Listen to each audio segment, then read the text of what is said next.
ഈ വീട്ടിനകത്ത് ഉള്ള പ്രശ്നങ്ങളെ പറ്റിയുള്ള വീഡിയോയുടെ ഭാഗമായിട്ട് തന്നെയാണ്. പിന്നെ നമുക്ക് ഇവിടെ പറയാനുള്ളൊരു കാര്യം എന്ന് വെച്ച് കഴിഞ്ഞാൽ, ചില നാഗബന്ധമുള്ള ഭൂമി എടുക്കും അല്ലെങ്കിൽ വീട് വെക്കുമ്പോൾ ശ്രദ്ധിക്കണം. അല്ലെങ്കിൽ അവിടെ വീട്ടിൽ നിങ്ങൾക്ക് പ്രശ്നങ്ങൾ വളരെയധികം രൂക്ഷമായിരിക്കുള്ളൂ. മറ്റുള്ള പോക്കുവരത്തിൻ്റെ മാതിരിയല്ല. നാഗബന്ധം ഉണ്ടെങ്കിൽ അവിടെ ഭയങ്കര പ്രശ്നമായിരിക്കും.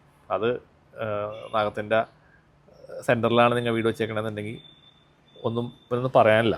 നിങ്ങൾക്ക് സ്കിൻ സംബന്ധമായ പ്രശ്നങ്ങൾ അവിടെ ഉണ്ടാവും. ഈ ചൊറിച്ചിൽ പോലെ ഉണ്ടാവും, സൊറിയാസിസ് പോലെ അസുഖങ്ങൾ നിങ്ങൾക്ക് വരാനുള്ള സാധ്യതയുണ്ട്. പിന്നെ എപ്പോഴും നമുക്ക് ഭയങ്കര മറവി, ബുദ്ധിക്ക് കുഴപ്പങ്ങൾ, അതുപോലുള്ള പ്രശ്നങ്ങൾ വരും. കുട്ടികൾക്ക് വിദ്യാഭ്യാസം ശരിയാവില്ല, ജോലി കിട്ടില്ല, നിങ്ങൾക്ക് എപ്പോഴും ദാരിദ്ര്യമായിരിക്കും. കാരണം നാഗങ്ങൾ ആണ് ഇതിൻ്റെ എല്ലാത്തിൻ്റെ ആൾക്കാർ. ഇവരാണ് നമുക്കിതെല്ലാം തരുന്നത്. പൈസ തരുന്നത് നാഗങ്ങളാണ്, നമുക്ക് വിദ്യാഭ്യാസം തരുന്നത് നാഗങ്ങളാണ്, അല്ലെങ്കിൽ ജോലി തരുന്നത്, എന്തും ദാമ്പത്യ സുഖങ്ങൾ, ആ ഒരു ഭോഗസുഖം, ഇതെല്ലാം തരുന്നത് നാഗങ്ങളാണ്.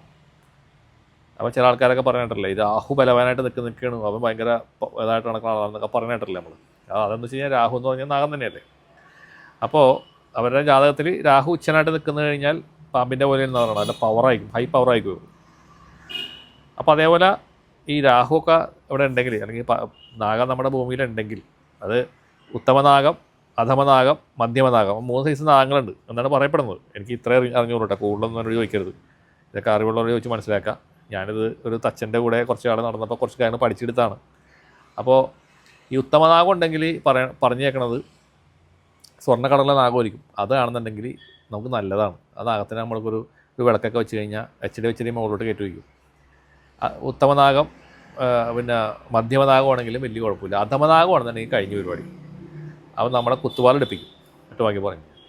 അപ്പോൾ ഇതൊക്കെ വ്യക്തമായിട്ട് നമ്മൾ പഠിച്ച് ഇതിനെപ്പറ്റി നോക്കി പഠിച്ചിട്ട് വേണം ഇതിനകത്തേക്ക് ഇറങ്ങാനായിട്ട്. കാരണം അല്ലെങ്കിൽ നമ്മുടെ കാശ് വെറുതെ പോകും.